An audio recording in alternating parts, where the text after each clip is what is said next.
Et bonjour à toutes et à tous. Donc je me présente, moi je m'appelle Michel Giorgi. Je suis ingénieur de recherche à la Fédération des sciences chimiques à l'Université d'Aix-Marseille et accessoirement vice-président de l'ACAM, l'Association de cristallographie d'Aix-Marseille. Et donc pour la partie scientifique de cette demi-journée, je vous propose une petite balade cristallographique autour de l'urée. Vous l'avez compris, l'urée étant le sel que vous allez utiliser pour le concours. Mais avant de rentrer dans le vif du sujet, j'aimerais passer un tout petit moment sur la cristallographie. Qu'est-ce que la cristallographie? Alors, si on s'en tient au sens étymologique du mot, c'est-à-dire sur la construction du mot lui-même, cristallographie, ça veut dire représentation ou description du cristal. Alors, quand on parle, quand on dit ça, on imagine des minéraux, des pierres, des roches, des vieux manuscrits dans une vitrine au fond d'une bibliothèque, ou bien un vieux monsieur comme ici, là, courbé, penché, en train d'observer dans son laboratoire obscur des pierres, des cristaux. Et en fait, c'était vrai, la cristallographie au départ, c'était ça, ça a commencé comme ça. Mais depuis, ça a bien évolué, bien évidemment. Et maintenant, donc, on étudie les cristaux, on étudie leur composition et leurs propriétés, et on utilise des appareils. Vous avez quelques exemples ici, très très modernes. Ici, vous avez par exemple un réacteur nucléaire, ici vous avez un accélérateur de particules, là un appareil de laboratoire. Donc des appareils très modernes qui vont nous permettre d'obtenir plein d'infos sur les cristaux. Et en quoi c'est important? Parce que, Romain en a un petit peu parlé, les cristaux sont absolument partout. Alors, dans toutes les disciplines scientifiques, bien évidemment, chimie, biologie, sciences de la Terre, environnement, physique, etc., art et patrimoine, mais également dans la vie de tous les jours, par exemple dans le BTP. Et là aussi, il en a un petit peu parlé, en parlant du plâtre. Bien, tout ce qui est plâtre, béton, c'est plein de cristaux, par exemple. En pharmacologie également, donc les médicaments. Donc les cristaux sont absolument partout, et donc puisqu'ils sont partout, on a besoin de les étudier, de les comprendre, et c'est le but de la cristallographie.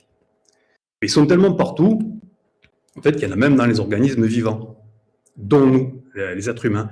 Et c'est un petit peu de ça dont je vais vous parler dans la suite de la présentation. Donc voilà comment ça va se dérouler. Bon, l'urée, Romain en a parlé déjà, donc je passerai rapidement. La structure atomique est cristalline également, mais je m'en servirai pour parler assez brièvement de mon métier. Ensuite, je parlerai de cristaux urinaires, des cristaux présents donc, chez nous dans l'urine, mais étonnamment pas de l'urée, vous comprendrez pourquoi. Je présenterai quelques autres cristaux également présents dans le corps humain, certains utiles, d'autres beaucoup moins, et enfin quelques exemples de cristaux qui sont là utilisés par les organismes vivants, pour différentes raisons, vous verrez ça plus tard. Donc l'urée, dans le corps, qu'est-ce que c'est? C'est un produit de dégradation en fait. Un produit de dégradation de l'ammoniac, qui est un gaz qui est lui-même produit de dégradation des protéines dans l'organisme. En fait, c'est un moyen d'éliminer l'ammoniac, donc de le transformer en urée, parce que l'ammoniac est toxique, tout simplement. Donc, sa formule maintenant chimique, vous la connaissez, c'est une toute petite molécule avec quelques atomes à peine. Et là, je vous ai représenté ce qu'on appelle en chimie ou en biologie le cycle donc, catalytique, en fait, le cycle de formation de l'urée dans le foie. Alors, c'est un petit peu compliqué, mais simplement, c'est pour vous montrer que, en fait, il y a tout un processus ici, différentes réactions à différents niveaux qui permettent, à partir donc, de l'ammoniac qu'on veut éliminer, et puis du CO2 et d'autres molécules, d'arriver jusqu'à la formation de l'urée et ensuite son élimination par les urines. Donc ça, c'est ce qu'on appelle le cycle de l'urée qui se passe dans le foie. Et ce qu'il faut savoir, c'est que quand il y a des dysfonctionnements à différents endroits, à différents niveaux, eh bien, le cycle ne fonctionne plus et il peut y avoir un certain nombre de pathologies qui sont révélées, comme des retards de croissance, des handicaps intellectuels, des léthargies, ça peut aller jusqu'au décès. Donc, il faut que le cycle fonctionne bien de manière à transformer l'ammoniac en urée. Alors, l'urée en elle-même, là aussi Romain en a un petit peu parlé, donc a priori, elle n'est pas toxique. Mais par contre, c'est un des marqueurs justement du dysfonctionnement des reins. Si dans le cycle de l'urée, ça ne marche pas bien, c'est que les reins ne marchent pas bien. Et les reins ont un rôle important. D'abord, ils ont pour rôle d'éliminer les déchets du sang, tous les déchets qui, eux, certains sont toxiques. Il permet de maintenir la concentration en sels minéraux de l'organisme, ça aussi c'est fondamental. Ils éliminent l'excédent d'eau par l'urine. Alors, pas assez d'eau, c'est dangereux pour l'organisme, mais trop d'eau, c'est également dangereux. Donc, le rôle des reins, c'est aussi de réguler la présence de l'eau dans l'organisme. Puis ensuite, ils produisent aussi des hormones et un certain nombre de vitamines qui sont indispensables à notre fonctionnement. Alors, l'urée est éliminée par les reins parce qu'en fait, elle ne sert pas à grand-chose. Par contre, elle est très, très utile, comme Romain vous a présenté ça, notamment dans la fabrication de cosmétiques, pour des crèmes hydratantes, des visages, des mains, etc. Pour la fabrication d'engrais, pourquoi? Parce que c'est un produit riche en azote et les plantes ont besoin d'azote. Elle est très utilisée en synthèse chimique parce que c'est une petite molécule de départ, une petite brique de départ qui permet de fabriquer d'autres molécules plus importantes. En ce moment, il y a des études également qui essaient de montrer leur intérêt pour l'amélioration des pots catalytiques, par exemple, ou pour la production d'hydrogène. Ça, c'est relativement récent, donc c'est en cours de développement. Donc, un certain nombre d'utilisations. Donc, si pour l'organisme, elle n'est pas utile, pour un tas d'autres applications, elle est très utile. La cristallographie. Alors ça, c'est ce que Romain vous a présenté. Je ne vais pas m'étendre là-dessus. Je voulais juste vous donner un petit ordre de grandeur. Tout ça, c'est des cristaux durés, obtenus sans forcément d'optimisation. Vous voyez, il y a des milliers, des millions de petits cristaux ici. Ce qu'il faut savoir, c'est que dans un petit cristal, ici, de l'ordre de 0,2 ou 0,3 mm, c'est-à-dire moins d'un millimètre de dimension, vous avez des milliards de molécules d'urée, des milliards, et qui s'empilent de manière ordonnée dans les 3 directions de l'espace. Ça, c'est un cristal. La molécule de base, c'est l'urée, bon, qui n'a rien de remarquable en soi, c'est une petite molécule plate. Mais par contre, quand on la cristallise, eh bien, elle s'organise comme ça dans les 3 directions de l'espace de manière très ordonnée. Donc ça, c'est un cristal. Et comment est-ce qu'on étudie ces cristaux-là? C'est un petit peu mon métier, en fait, et c'est ce que je vais vous présenter. Donc la première étape, c'est bien évidemment d'obtenir des cristaux. Et ça va être aussi votre rôle dans le cadre du concours. Il faut trouver la méthode et l'optimiser de manière à obtenir des cristaux à partir de la molécule qu'on veut étudier. Ensuite, une fois qu'on a des cristaux, comme ici, eh bien, on va les sélectionner. Alors, avec une loupe binoculaire, l'aide d'une loupe binoculaire ou de microscope, parce que, comme vous avez vu précédemment, les cristaux qu'on étudie sont très, très petits. Ensuite, une fois qu'on a sélectionné le bon cristal, on va faire les expériences elles-mêmes. Alors, en général, on utilise des sources de rayonnement, des rayons X ou des neutrons, mais ça peut être aussi des particules, comme les électrons. Donc, en fait, on va bombarder le cristal avec une source, donc en général des rayons X, qui sont produits soit sur des grands accélérateurs de particules, soit en laboratoire. Et il va se passer un phénomène particulier. Lorsque les rayons X vont interagir avec le cristal, il va y avoir un phénomène qu'on appelle diffraction. Et c'est ce qu'on voit ici. En fait, les rayons X vont être renvoyés, pour faire simple, par le cristal dans de nombreuses directions, mais pas n'importe où. Vous voyez, dans des directions bien privilégiées. Chacun de ces points, ici mesurés sur le détecteur, c'est un rayonnement X renvoyé par le cristal dans une direction particulière.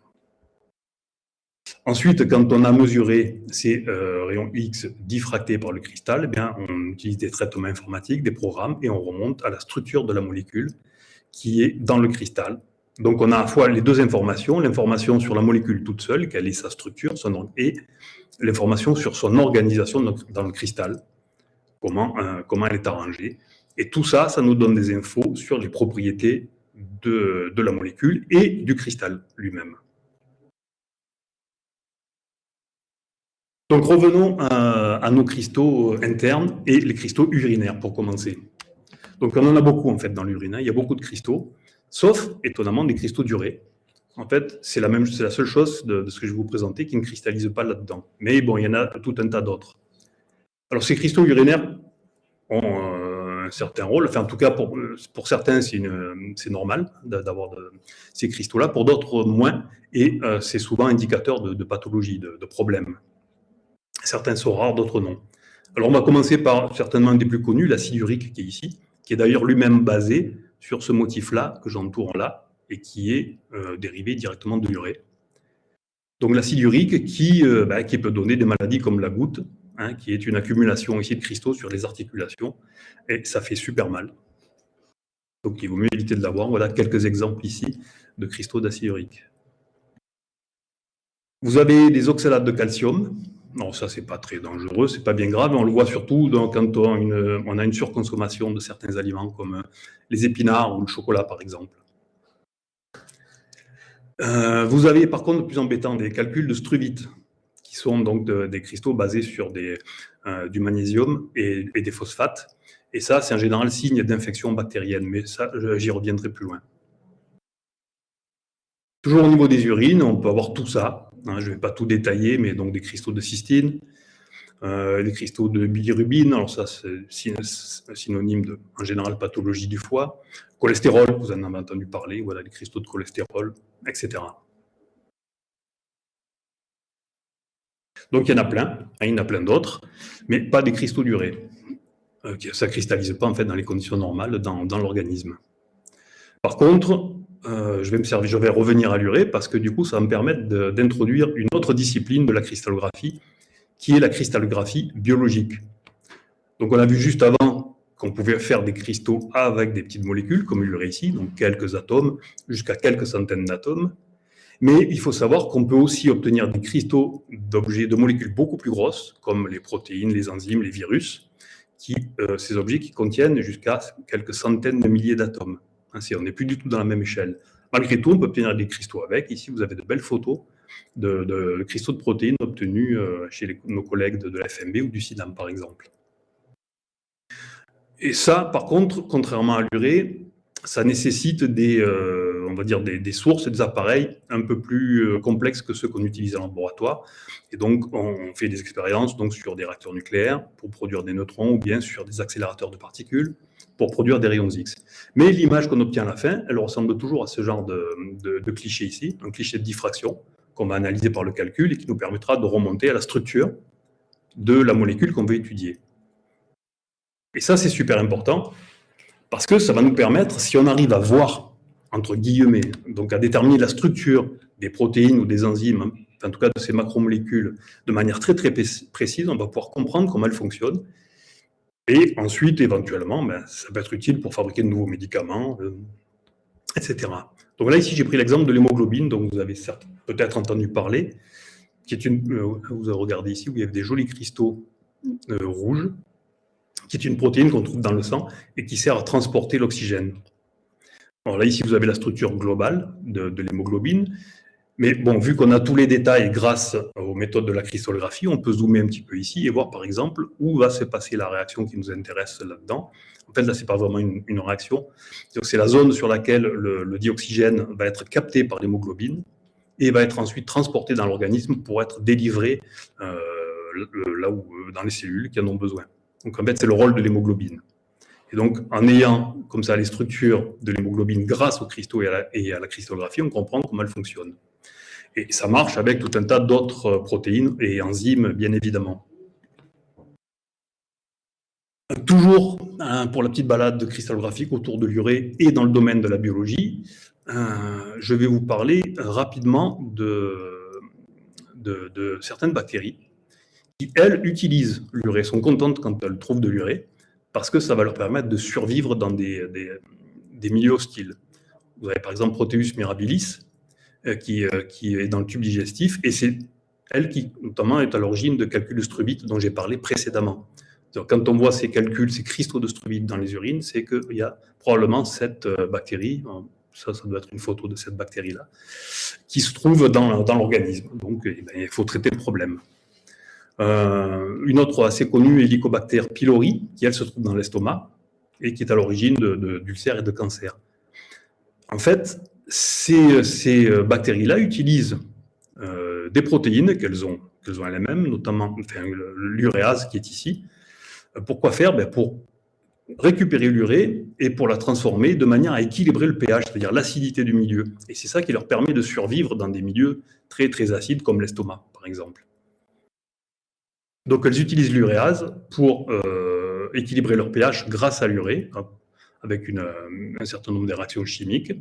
Et c'est pareil, là, la structure de l'uréase a été obtenue par les méthodes de la cristallographie, et on voit à l'intérieur comment elle fonctionne. On voit les atomes, on voit les substrats, etc. Et donc, en comprenant comment ça fonctionne, eh bien, on peut imaginer de nouveaux médicaments qui vont aller se mettre à la place du substrat naturel et bloquer l'activité de l'uréase. Et si on bloque l'activité de l'uréase, eh bien, la bactérie ne peut plus survivre et disparaît. On peut aussi bloquer le canal d'accès de l'urée vers l'uréase. Et ici, c'est les structures cristallographiques de ce canal d'urée. Et pareil, si on trouve un moyen de les bloquer avec des médicaments, eh bien, on évite la reproduction de ces bactéries. Donc voilà quelques exemples d'apport de la cristallographie biologique, dans ce cas-là, dans le domaine de la santé. Donc je vais présenter maintenant quelques autres cristaux, alors cette fois-ci plus dans l'urine, mais dans le corps humain, qui sont présents naturellement ou moins naturellement. Donc, il y a ceux que j'appelle les utiles, les cristaux utiles, parce que c'est ceux qui nous permettent de vivre, hein, tout simplement.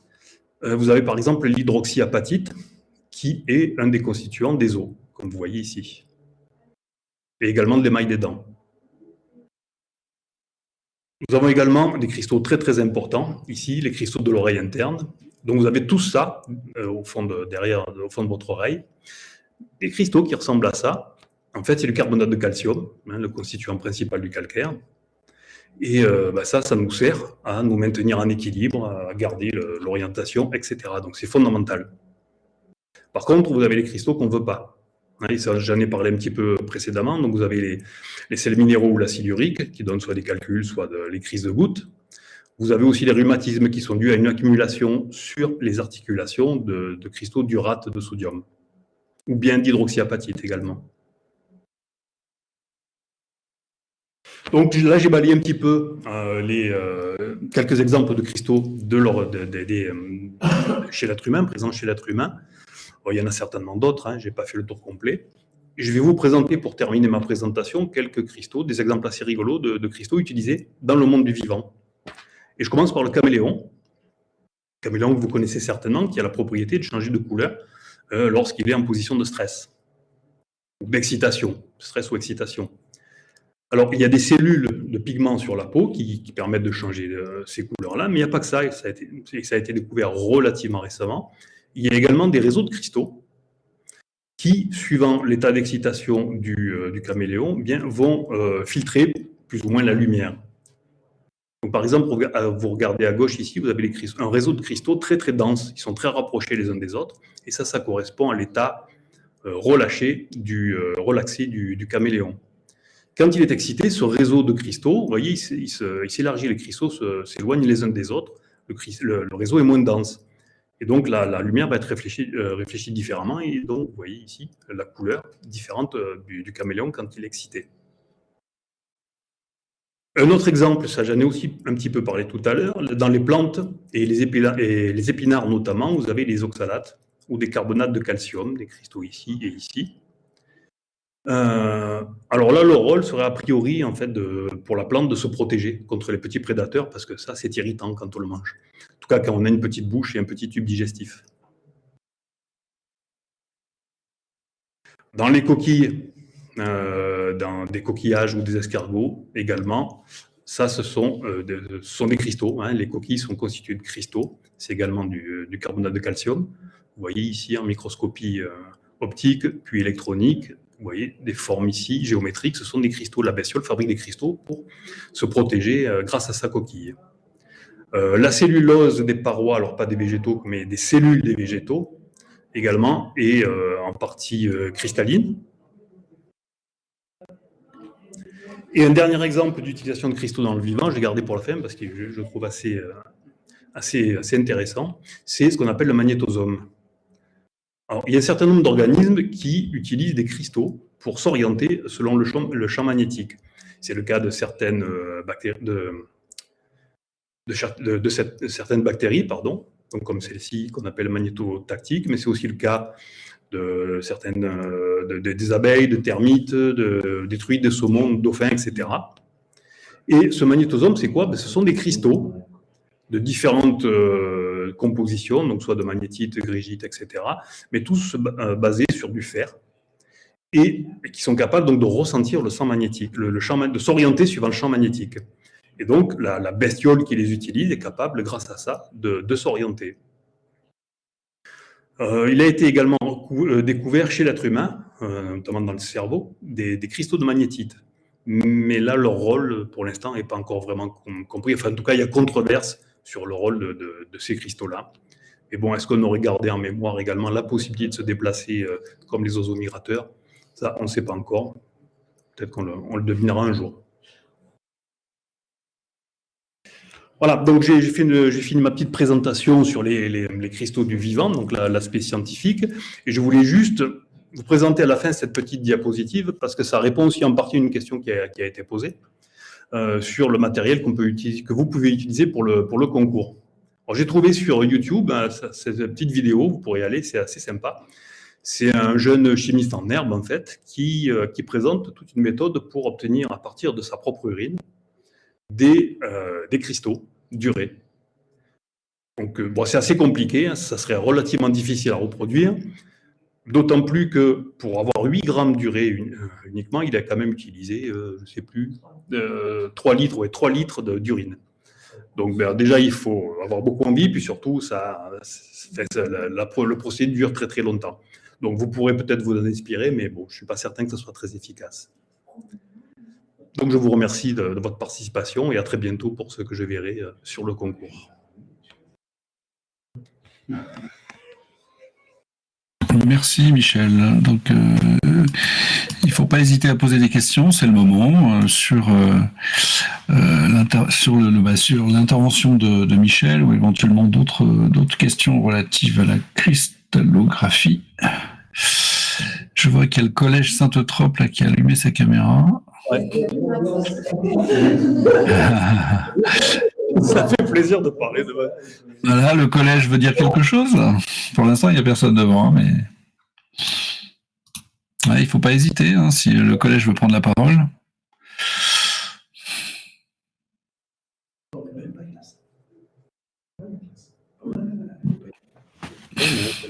Ils sont bien équipés dans les collèges.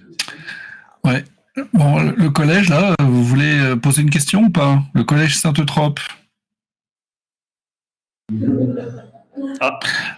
Bon, si c'est pas le cas, à ce moment-là, arrêtez la caméra, parce que du coup, mais je vois qu'il y a carrément les élèves qui sont en train d'arriver, en fait, de prendre place. Bon. Alors là, je m'adresse au collège. Je préférerais que vous coupiez votre caméra parce qu'après, la vidéo va être diffusée. Je ne pourrais pas retirer cette vignette-là. D'accord ?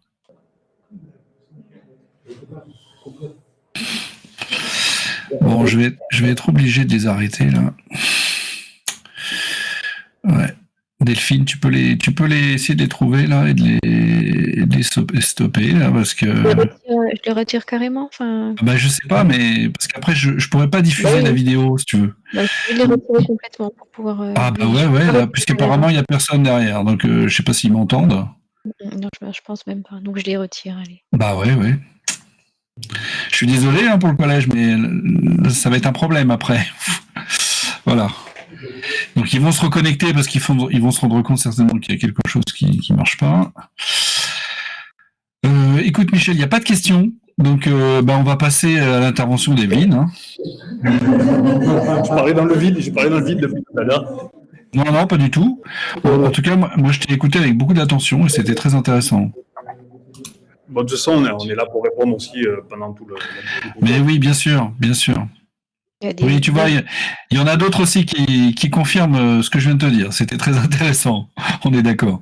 Et c'est vrai que je n'avais pas imaginé cette diversité, même dans le corps humain, hein, c'est étonnant. Hein. Après, mais du coup, oui, vas-y, Delphine. Question concernant ces cristaux dans le corps humain, est-ce que il faut des conditions particulières pour qu'ils se forment? Enfin, parce qu'il y a des conditions pour chaque cristal, donc est-ce qu'il y a des conditions particulières et quelle est la quantité? Probablement, ça il faudra en parler avec des médecins spécialistes, des néphrologues notamment, mais oui, ils cristallisent dans des conditions particulières, mais principalement quand il y a une pathologie et donc une accumulation d'un des composés non désirés. Donc une concentration. Et du coup, il y a un lien important avec l'alimentation ? Oui, l'hygiène de vie, l'alimentation, bien évidemment. Donc si je comprends bien, si on examine les cristaux qui sont présents dans l'urine, on apprend beaucoup sur son état de santé. Hein. C'est ça, c'est un des procédés.